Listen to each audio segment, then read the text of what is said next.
नमस्कार विद्यार्थी भाई बहनों, आज अपने धोरण 12 में विषय समाजशास्त्र में छेल्लो पाठ 10मा पाठनी अंदर गया क्लासनी अंदर में आपणे सामाजिक समस्याओं विषे एना मुद्दाओ शीख्या। आ वखते पण आपणे एना आगळना जे मुद्दाओ छे एना विषे शीखवानुं छे।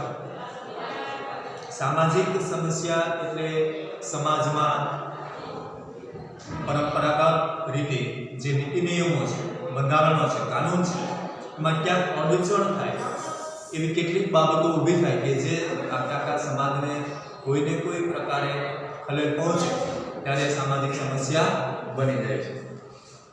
गया वखते पण आपणे ए विषय पर बात करी।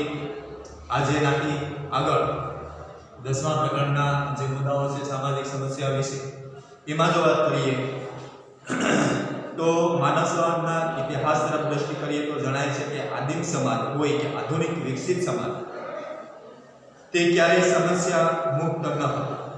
जेम जेम युगो बदलाता गया तेम तेम सामाजिक समस्याओं स्वरूप पण बदलाતું गयुं।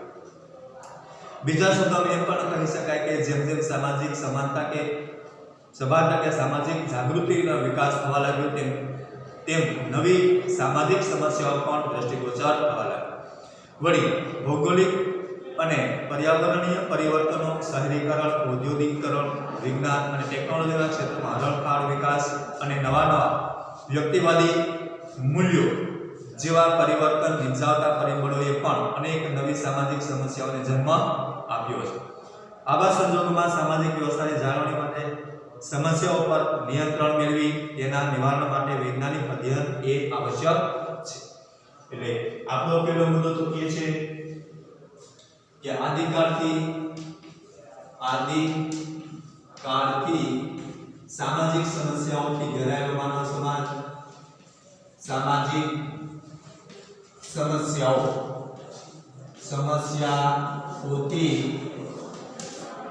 સમસ્યાઓથી घेरायेलो मानव समुदाय पहला पण एवी समस्याओ हती, आजे पण आवी समस्याओ तो छे। आधुनिक युगनी अंदर जेम जेम विकास थतो गयो, टेक्नोलॉजी वधी એટલા હશે એ સમસ્યામાં પણ બદલાવ આવ્યો। આધુનિક યુગની અંદર આધુનિક युगમાં टेक्नोलॉजीનો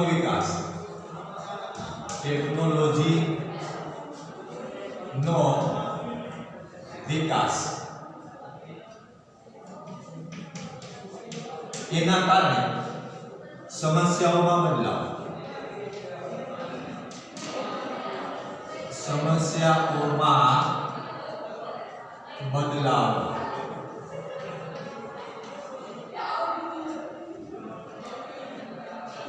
समय जे बदलो एम मानव समुदाय टेक्नोलॉजी में हरणफाळ करी, विकास कर्यो, प्रगति करी, एनी सामे समस्याओं में परिवर्तन जोवा मळ्युं। तेना पछीनो आगळनो एवो मुद्दो छे के समस्याओं वैज्ञानिक अध्ययन आपणा माटे नोंधपात्र छे। गया वखते आपणे एक मुद्दो शीख्या हता के समस्याओनुं वैज्ञानिक अध्ययन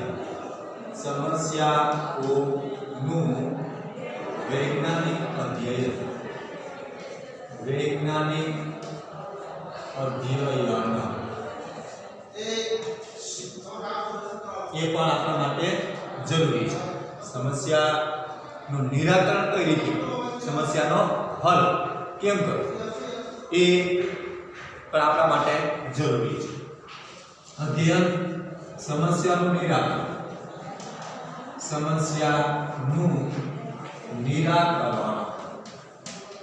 अथवा तो एनो हल केम करवो ए पण विचारवुं जोईए। सामाजिक समस्यानी व्याख्यामां जोईए तो सामाजिक समस्याना परिचयमां जोयुं के कोईपण समाज ए समस्या मुक्त नथी। एवी सामान्य दरेक समस्याथी समाज घेरायेलो छे। સામાજિક સમસ્યાની વ્યાખ્યા દરેક સમાજની સમસ્યાથી ઘેરાયેલો છે. દરેક સમુદાય વિશ્વ સ્તરે આપણે નજર કરીએ તો લગભગ દરેક ક્ષેત્રની અંદર દરેક વિભાગની અંદર કોઈને કોઈ સમસ્યાઓ તો ઉદ્ભવતી જ હોય છે. તો આ સમસ્યાઓનો હલ કરવા માટે કોઈને કોઈ વૈજ્ઞાનિક પદ્ધતિસરનું આયોજન એ જરૂરી બની જાય છે. કોઈ પણ સમાજ સમસ્યા મુક્ત નથી. પ્રત્યેક સમાજ કે રાષ્ટ્રને પોતાની આગવી સમસ્યાઓ હોય છે, પરંતુ આ સમસ્યાઓ હંમેશા એક સમાન જ હોય એવું જરૂરી નથી. અલગ અલગ સમાજમાં, અલગ અલગ રાષ્ટ્રમાં, અલગ અલગ ક્ષેત્રમાં જુદી જુદી સમસ્યાઓ હોય છે.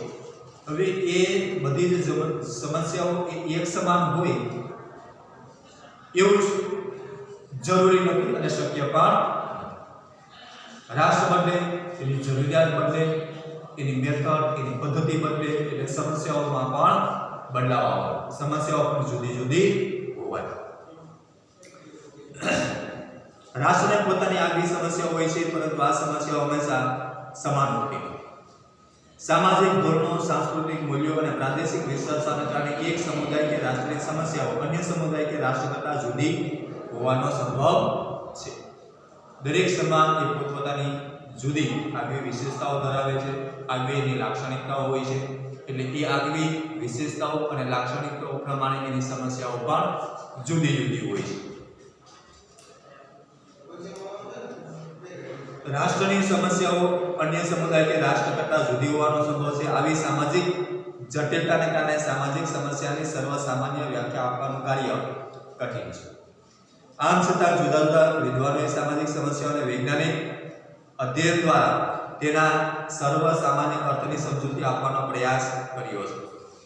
જુદા જુદા સમાજશાસ્ત્રીઓએ બધા જ ક્ષેત્રોને ધ્યાનમાં રાખી દરેક સમાજ, દરેક સમુદાય, દરેક રાષ્ટ્ર, દરેક ક્ષેત્ર, દરેક વિભાગ એ જુદું જુદું કાર્ય કરે છે. એના સામાજિક મૂલ્યો, એના સાંસ્કૃતિક મૂલ્યો એ જુદા જુદા હોય છે.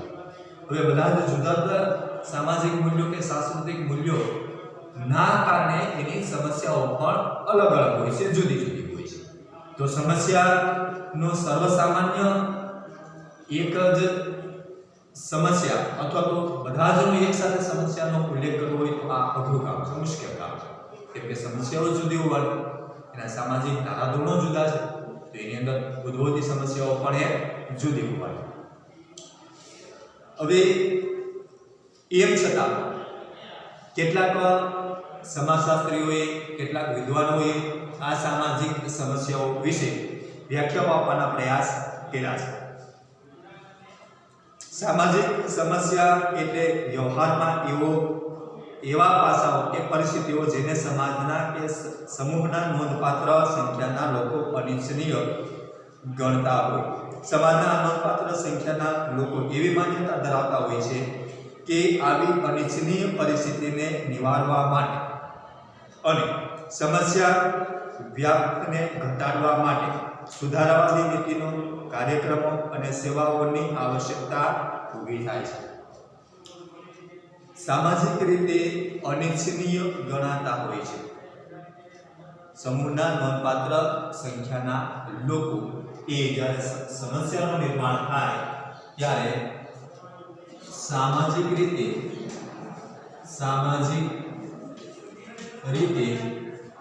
અનિચ્છનીય વર્તાવ અથવા તો એવા લોકો કે જે સામાજિક રીતે અનિચ્છનીય વર્તાવ કરે છે, અનિચ્છનીય લોકો એ સમાજની અંદર જોડાય છે, ત્યારે એ સામાજિક સમસ્યાઓ બની જાય. અમેરિકન વિદ્વાન પી.બી. હોર્ટન અને G.R. હેલ્ટી એ એવું કહે છે કે સામાજિક સમસ્યા એવી પરિસ્થિતિ છે જે લોકોની નોંધપાત્ર સંખ્યાને અનિચ્છનીય રીતે અસર કરે છે અને આવી પરિસ્થિતિ અંગે સામૂહિક પગલાં દ્વારા કંઈક કરી શકાય તેમ છે તેવી માન્યતા લોકો ધરાવતા હોય છે. સામાજિક સમસ્યા એક એવી પરિસ્થિતિ છે જે લોકોની નોંધપાત્ર સંખ્યાને અનિચ્છનીય રીતે અસર કરે છે. હવે આ સમાજની અંદર રહેતા મોટા વર્ગને એક આડઅસર ઊભી કરે છે. સમાજની અંદર અનિચ્છનીય લોકો જે છે, અનિચ્છનીય વર્તન કરતા લોકોની સંખ્યા ઓછી, પણ એ સમાજના મોટા હિસ્સાને અસર કરે છે. એવું એનું કહેવાનો અર્થ છે. અનિચ્છનીય રીતે અસર એ ઈચ્છતા નથી કે ભાઈ આવું વર્તન અમુક એક વ્યક્તિઓ કરે, અને છતાં પણ સામાજિક રીતે આપણે જોઈએ છીએ ઘણા બધા વ્યક્તિઓ એવું અનિચ્છનીય વર્તન કરતા હોય છે. જ્ઞાતિ સામાજિક સમસ્યાનો ઉદ્ભવ, સામાજિક સમસ્યાની શરૂઆત ત્યાંથી જ લગભગ થઈ જાય છે. એટલે અનિચ્છનીય લોકો એ સામાજિક સમસ્યાનું મૂળ છે. અનિચ્છનીય વર્તન સમાજના મોટા વર્ગને અસર કરે છે. મોટા વર્ગને અસર કરે છે. સામાજિક રીતે એ વર્તાવ યોગ્ય ગણાતો નથી. નોંધપાત્ર સંખ્યાને અનિચ્છનીય રીતે અસર કરે છે, અને આવી પરિસ્થિતિ અંગે સામૂહિક પગલાં દ્વારા કંઈક કરી શકાય તેમ છે તેવી માન્યતા લોકો ધરાવતા હોય છે.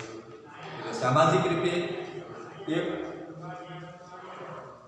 સામૂહિક પગલાં દ્વારા કંઈક કરી શકાય, સમૂહની અંદર રહી અને કંઈક કરી શકાય એવી એ માન્યતા ધરાવતા હોય છે. હવે સામાજિક સમસ્યાનો ઉદ્ભવ એ અનિચ્છનીય વર્તાવથી શરૂ થાય છે. અયોગ્ય વર્તાવથી શરૂ થાય છે કે જે મોટા ભાગના લોકોને અસર કરે છે. સમાજની અંદર પ્રસ્થાપિત થયેલા એના મૂલ્યો છે, એના ધારાધોરણો છે, એના નીતિ નિયમો છે, એને ક્યાંક ને ક્યાંક આડઅસર કરે છે, અને એના કારણે સમાજની અંદર સમસ્યા ઉદ્ભવે છે. હવે આ સામાજિક સમસ્યાને સમજવા માટે, એને વધુ સ્પષ્ટ કરવા માટે આપણે એના લક્ષણો જોવા કે સામાજિક સમસ્યાને કઈ કઈ રીતે આપણે એને જોઈ શકીએ, સમાજમાં એ કઈ રીતે આડઅસર કરે છે, એના મૂળ લક્ષણો ક્યાં ક્યાં હોય. એટલે હવે પછીનો મુદ્દો એ છે કે સામાજિક સમસ્યાના લક્ષણો. સામાજિક સમસ્યાના લક્ષણો મૂળ એવી કઈ બાબતો છે કે સમાજને નુકસાન કરે છે, હાનિ કરે છે, સમાજના મોટા વર્ગને એ આડઅસર કરે છે, એવી કઈ કઈ મુખ્ય બાબતો છે એનો ઉલ્લેખ અહીં કરવામાં આવે છે કે ભાઈ એવી કેટલાક લક્ષણો એવા છે કે સમાજના મોટા વર્ગને એ નુકસાન કરે છે. સામાજિક સમસ્યાની ઉપરોક્ત વ્યાખ્યાઓ પરથી તેની લાક્ષણિકતાઓ નીચે મુજબ દર્શાવી શકાય. મુખ્ય જેના લક્ષણો છે કે સામાજિક સમસ્યાઓ એ કયા મુદ્દાઓ પર ઉદ્ભવે છે. જો એમાં સામાજિક સમસ્યા સમાજમાં પ્રવર્તી એક પ્રકારની સાપેક્ષાત્મક સ્થિતિ છે. સાપેક્ષાત્મક સ્થિતિ એટલે લગભગ એ દરેક સમાજની અંદર, દરેક સમુદાયની અંદર, દરેક રાષ્ટ્રની અંદર કોઈને કોઈ સ્વરૂપે જોવા મળે છે. આ સાપેક્ષવાદ છે. સાપેક્ષ એટલે હકીકતની અંદર ઉતરે છે કે આ વસ્તુ એ સમાજને અસર કરે અને સમાજના મોટા ભાગના લોકોને કોઈને કોઈ સ્વરૂપે આડઅસર કરે. આ સાપેક્ષ હકીકત છે, અને એ હકીકત એ સમસ્યા બની જાય છે, અને એ સામાજિક સમસ્યાનું મૂળ લક્ષણ છે. એના પછીનો મુદ્દો એવો છે કે આ પરિસ્થિતિ સમાજના કે સમૂહના નોંધપાત્ર સંખ્યાના લોકોને અસર કરનારી છે. જો કે અહીં એક બાબત નોંધવી જોઈએ કે નોંધપાત્ર સંખ્યા એટલે કેટલી સંખ્યા તેનો કોઈ ચોક્કસ આંકડો નથી. સામાજિક રીતે ઉદ્ભવતી સમસ્યા એ સાપેક્ષ છે. સામાજિક સમસ્યા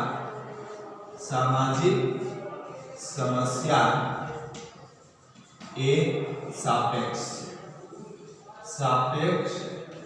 છે, અને એ સમાજના કેટલાક ભાગને અસર તો પહોંચાડે છે, હવે એ કેટલા લોકો દ્વારા એ સમસ્યાનો ઉદ્ભવ થયો હતો, તો એ સમસ્યા ઉદ્ભવ કરવામાં કેટલા લોકો એની અંદર સામેલ છે એ સુનિશ્ચિત કરી શકાતું નથી. એનો કોઈ નિશ્ચિત આંકડો નથી કે કેટલાક આખા સમાજમાં અમુક એક લોકો એવા હોય છે કે એ સમસ્યા ઉદ્ભવ કરતા હોય છે, તો એની દ્રષ્ટિએ એ યોગ્ય ગણતા હોય છે. એટલે એ સમસ્યાના ઉદ્ભવની પાછળ જે મૂળ કારણ છે એ જવાબદાર હોય છે. તો એમાં જે લોકો જોડાઈ જાય છે એ લોકો જે જોડાવાની જે સંખ્યા છે એનો આંકડો છે એ નિશ્ચિત હોતો નથી. એ આંકડાને આપણે નિશ્ચિત કરી શકતા નથી. એ આંકડા મતલબ કે એ જનસંખ્યા જે છે, લોકોની સંખ્યા છે એ વધઘટ થતી રહે છે. આ પરિસ્થિતિ નોંધપાત્ર સંખ્યાના લોકોને અનિચ્છનીય લાગે છે અને એ સમસ્યા જ્યાંથી ઉદ્ભવ થયો, જે લોકો એ સમસ્યા ઊભી કરી એ બાકી રહી ગયેલા લોકોને એ અનિચ્છનીય રીતે અસર કરે છે. એ લોકો તો ઈચ્છતા નથી કે આવી સમસ્યા ઉદ્ભવે. એ લોકો તો એવું કહે છે કે આ સમસ્યા હોવી નહીં જોઈએ, છતાં પણ એ સમસ્યાનું નિર્માણ થાય છે. એટલે એ સમસ્યાનું નિર્માણ થવાનું કારણ એ બીજા માટે ચોક્કસ પ્રકારે અસર કરે છે.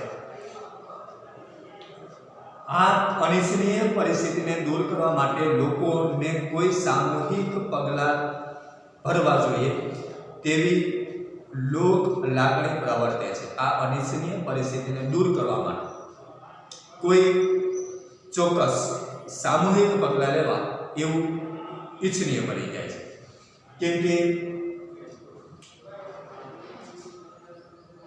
સામૂહિક રીતે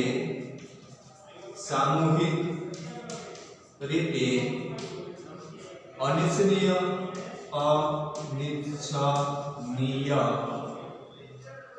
વર્તાવ કરનાર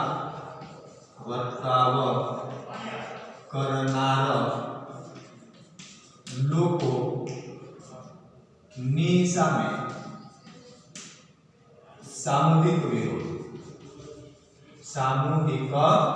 વિરોધ એવી લાગણી સમાજની અંદર જન્મે છે કે ભાઈ આ સમસ્યા ઉદ્ભવ કરનાર જે લોકો છે એને જે ખરેખર એની સામે કોઈ ચોક્કસ પગલાં લેવા જોઈએ, જેથી કરીને એ સમસ્યા એ ઉદ્ભવે નહીં અથવા ઉદ્ભવ્યા પછી પણ એનું નિરાકરણ થઈ શકે, એનો હલ થઈ શકે અને હવે પછી અનિચ્છનીય વ્યક્તિઓ આવી સમસ્યા ઊભી ન કરે, એ સમસ્યા ઊભી ન કરે એટલા માટે ચોક્કસ પ્રકારના પગલાં લેવા જોઈએ એવું કહે છે.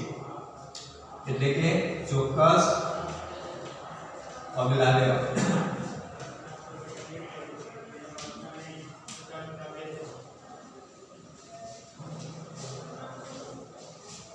સમાજની અંદર જેટલી સમસ્યાઓ ઉદ્ભવે છે એની પાછળ અનિચ્છનીય વર્તન કરતા લોકો એ જવાબદાર છે.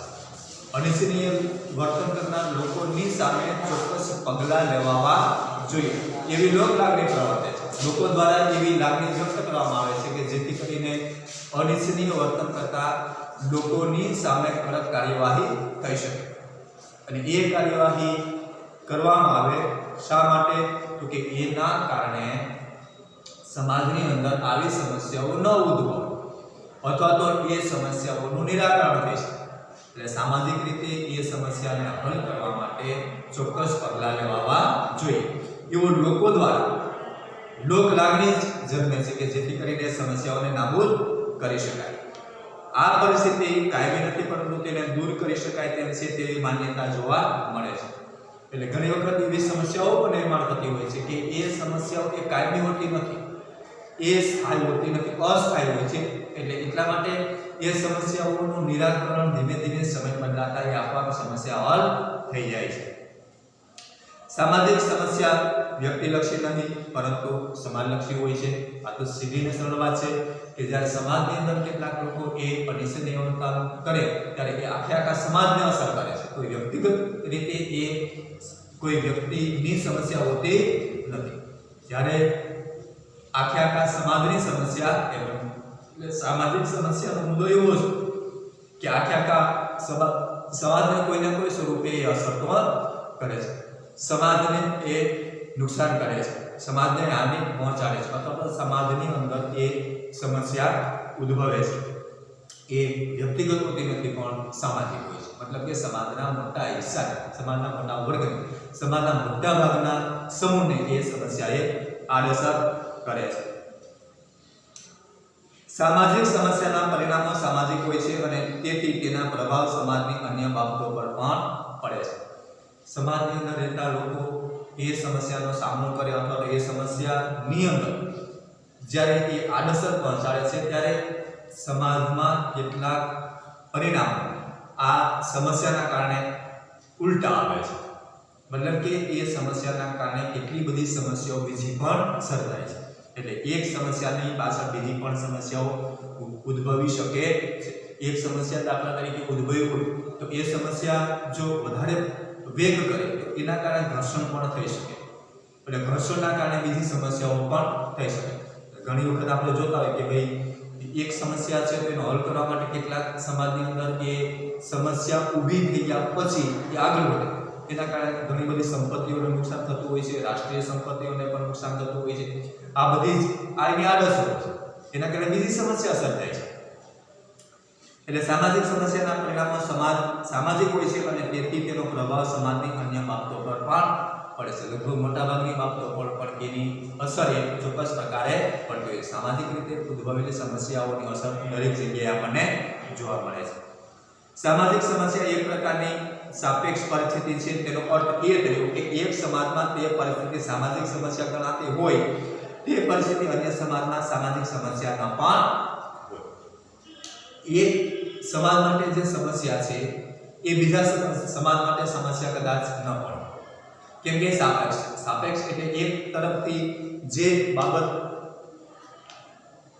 અનિચ્છનીય ગણાતી, યોગ્ય ન ગણાતી હોય તો ઘણી વખત એવું બને કે એ અયોગ્ય ગણાતી બાબત અથવા તો એવી કેટલીક જે સામાજિક લક્ષણો ધરાવતી વ્યક્તિઓ છે બીજી વ્યક્તિમાં એ યોગ્ય પણ ગણાતી હોય છે। એટલે કેટલીક સમસ્યાઓ એવી છે કે અમુક એક સમુદાયમાં, અમુક રાષ્ટ્રમાં, અમુક એક પ્રદેશ પૂરતી એ યોગ્ય ગણાતી હોય, એની એ જ વાત અમુક એક પ્રદેશમાં, અમુક એક સમુદાયમાં, અમુક એક સમાજની અંદર એ અયોગ્ય ગણાતી હોય। એટલે આ સમસ્યાઓ ક્યારેક એવી રીતે પણ અનિચ્છનીય બની જાય છે કે એક વ્યક્તિ જે તે સમાજની અંદર રહે છે તો ત્યાં એ સમસ્યા હોતી નથી, એના માટેનું એ વર્તન એ સમસ્યાનું હોતું નથી, પણ એ જ ટેવ એ વ્યક્તિ અન્ય સમાજની સાથે જોડાય છે ત્યારે એ એના જીવન ધોરણ માટે એ સમસ્યા બની જાય છે।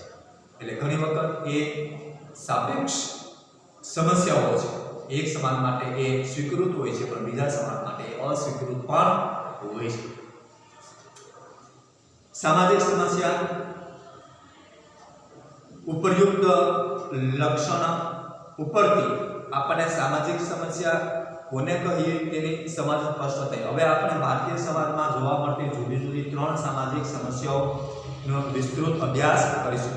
હવે આ તો જનરલી રીતે સમાજની અંદર જોવા મળતી સામુદાયિક રીતે આડઅસર કરતી અથવા તો અનિચ્છનીય વર્તન કરતી વ્યક્તિઓ દ્વારા કરવામાં આવતી પ્રવૃત્તિઓ એ સામાજિક સમસ્યા બની જાય છે। અમુક એક અંશે ક્યારેક એવું પણ જોવા મળે છે કે અમુક એક સમસ્યાઓ એક વર્ગ, એક સમાજની અંદર એ સમસ્યા હોતી નથી પણ બીજા માટે એ સમસ્યા બની જાય છે। આ બધા જ એના લક્ષણો છે। આ સામાજિક સમસ્યા ઉદ્ભવે ત્યાંથી લઈ અને આખા સમાજને અસર કરે છે। આપણા દેશની અંદર પણ આવી કેટલીક સમસ્યાઓ છે, કેટલાક એવા પ્રશ્નો છે। હવે એ મૂળભૂત રીતે એવી મુખ્ય કઈ બાબતો છે કે આખા દેશને, જનતાને, પ્રજાને, આ લોક સમુદાયને, સમાજને એ સમસ્યા અસર કરે છે। જો અસમાન જાતિ પ્રમાણની સમસ્યા, આપણા દેશમાં 3 મુખ્ય સમસ્યાઓ છે। એમાં પહેલી કઈ તો કે અપ્રમાણ જાતિની સમસ્યા। આપણી જે જનસંખ્યા છે બાળકો, જનસંખ્યાની અંદર જાતિનું જે પ્રમાણ છે એ જાતિનું એટલે સ્ત્રી અને પુરુષનું જે પ્રમાણ છે એમાં સમાનતા નથી। મતલબ એ કે એ અસમાન છે। અસમાન છે એટલે એમાં ક્યાંક ને ક્યાંક તો સમસ્યા ઉદ્ભવવાની।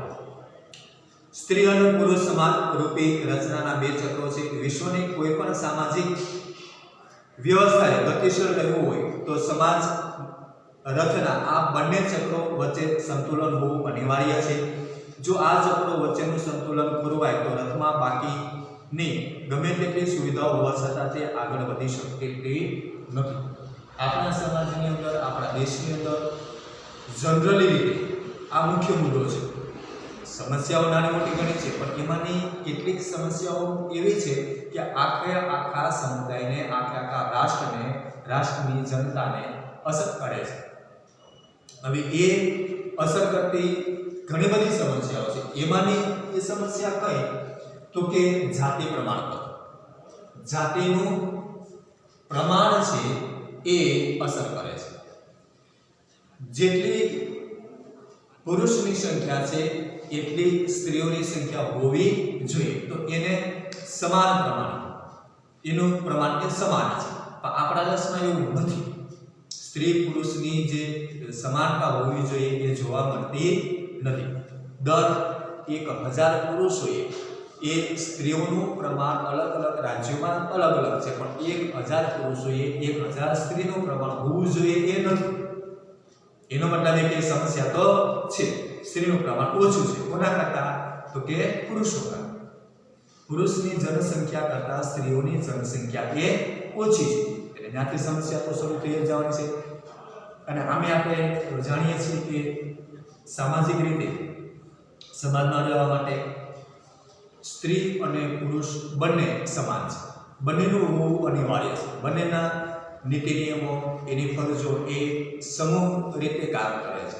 સામાજિક રીતે એ બંનેનું સરખું પ્રમાણ હોય તો એ સમાન રીતે ચાલે છે, એના ચક્રો ગતિમાન સમાન રીતે રહે છે। પણ જો એ પ્રમાણ ખોરવાય, એ પ્રમાણ એ સમાન ન રહે, એના કારણે બીજી ઘણી બધી સમસ્યાઓ ઉદ્ભવે અને એ સમસ્યાઓનું પરિણામ પણ કંઈક અનિચ્છનીય આવતું હોય છે, યોગ્ય આવતું નથી।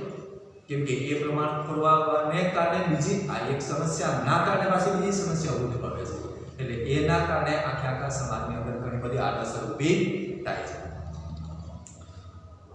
અસમાન જાતિ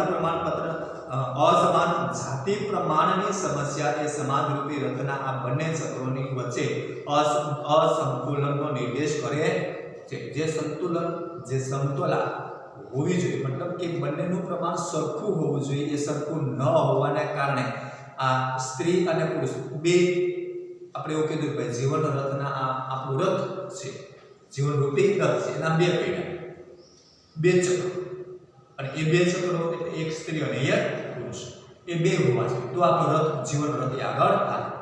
હવે એ સમાન નથી, એ રથના પૈડા સમાન નથી, એના કારણે સમસ્યા ઉદ્ભવે છે। એટલે સમાજની અંદર આ સમતુલા એ ખોરવાઈ જાય છે। આ ચક્રો વચ્ચેનું સંતુલન હોવું અનિવાર્ય છે। જો આ ચક્રો વચ્ચેનું સંતુલન ખોરવાય તો રથમાં બાકીની ગમે તેટલી સુવિધાઓ હોવા છતાં તે આગળ વધી શકતો નથી। જો પૈડા જ ન હોય તો રથ કેવી રીતે આગળ ચાલે, એવું કહે છે સમાજશાસ્ત્રીઓના મતે। એ બંને પૈડા સમાન હોય, બંને ચક્રો એ હોવા અનિવાર્ય છે રથની। બાકી રથ તો આપણે શણગાય, રથની અંદર બધી જ સુવિધાઓ છે, પણ વ્હીલ જ નથી, અથવા તો એક છે ને એક નથી, તો કેવી રીતે ચાલે રથ? એટલે બંને વ્હીલ એ હોવા જ જોઈએ અને સમાન હોવા જોઈએ, તો આપણો જીવનનો રથ એ ચાલે। મતલબ કે એ ધીમે ધીમે આખા રાષ્ટ્રની વાત આવે, બસ તો એ રાષ્ટ્ર ગતિ કરે, પ્રગતિ કરે, વિકાસ કરે, તો એને કોઈ આડઅસર નહીં આવે। પણ રથના જો એક પૈડું છે, એક નથી, રથની સુવિધાઓ બધી, પણ રથ ચલાવવા માટે મુખ્ય તો વસ્તુ એના ચક્રો છે, એના પૈડાઓ છે, એના વ્હીલ છે। પણ એમાંથી એ મૂળે સમસ્યા તો એ ગતિ કરવાના જે વ્હીલ છે એમાં જ ખામી છે, એ એક છે ને એક નથી, તો કેવી રીતે આપણે એ રથને ચલાવી શકીએ? તો અંદરના ગમે તેટલી સુવિધાઓ હોવા છતાં પણ આપણો રથ એ આગળ જતો નથી, એટલે એમાંથી આપણે વિકાસ પણ કરી શકતા નથી। એટલે એના કારણે કેટલી બધી સમસ્યાઓ એ સર્જાય છે। આ બધી સામાજિક રીતે ઉદ્ભવતી સમસ્યાઓ છે। આગળની સમસ્યાઓ આપણા દેશની અંદર મૂળ 3 જે સમસ્યાઓ છે એમાં પહેલી સમસ્યા છે અસમાન જાતિ। અસમાન જાતિ પ્રમાણ એટલે કે સ્ત્રી પુરુષનું અસમાન પ્રમાણ। આજનો તાસ આપણે પૂર્ણ કરીએ છીએ। આવતા તાસની અંદર આ સમસ્યા અને બાકી રહેલી જે સમસ્યાઓ છે સામાજિક સમસ્યાઓ એના વિશે પણ આપણે વાત કરવાની છે, એના મુદ્દાઓ આપણે શીખવાના છે. હોમવર્કની અંદર આ વિડીયો પૂરો થઈ ગયા પછી તમને ફોટા સ્વરૂપે અથવા તો પીડીએફમાં જે લેસન આપેલું, પ્રશ્નો આપેલા, મુદ્દાઓ આપેલા, એના પેરેગ્રાફ આપેલા હોય તો એ તમારે તમારી હોમવર્કની નોટમાં લખી લેવાના છે અને એનું અધ્યયન કરવાનું છે, લખવાનું અને વાંચવાનું. આ તમારું હોમવર્ક. 10મા પાઠના પ્રશ્નો, એના મુદ્દાઓ કે પેરેગ્રાફ જે આપેલા છે તમારે તમારી હોમવર્કની નોટમાં લખી લેવા અને એનું પછી અધ્યયન કરવાનું. પાઠ્યપુસ્તકમાંથી પાઠ પણ આપણે વાંચવા, જેથી કરીને આપણે પરીક્ષાલક્ષી પણ તૈયારી કરી શકીએ. આ તમારું હોમવર્ક છે. આજનો તાસ આપણે પૂર્ણ કરીએ છીએ.